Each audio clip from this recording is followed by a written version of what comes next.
আসসালামু আলাইকুম গাইস, আমাদের এক বাঙালি ভাইকে পাইছি। তিনি পার্কে ফুল বিক্রি করতেছেন। ওনার এক্সপিরিয়েন্স সম্পর্কে জানবো। আসসালামু আলাইকুম ভাই, কেমন আছেন? ওয়ালাইকুম আসসালাম, আলহামদুলিল্লাহ ভালো আছি। ভাইয়ের দেশের বাড়ি কোন জায়গায়? ফরিদপুরে।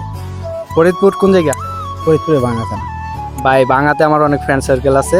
সো ভাই ইরাকে আছেন কতদিন হলো? ভাই আমি আসছি ইরাকে আপনার 3.5 মাস। 3.5 মাস? ও তাহলে তো নতুন আসছেন। নতুন। এই ব্যবসা কেমন চলতেছে? ভাই ব্যবসা আপাতত তেমন চলতেছে না, রোজার মাস গেছে, আজকে ঈদের দিন, মানুষ তেমন নাই পার্কে, খুবই কম। এখন দেখি আল্লাহ কি রাখছে ভাগে, সময় আছে যতটুকু।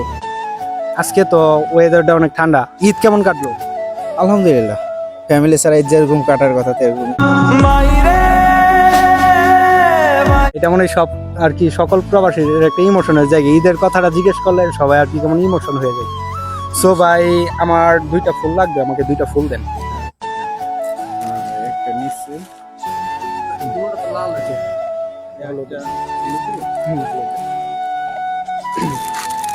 সো লাল নিচ্ছে। আচ্ছা সমস্যা নেই।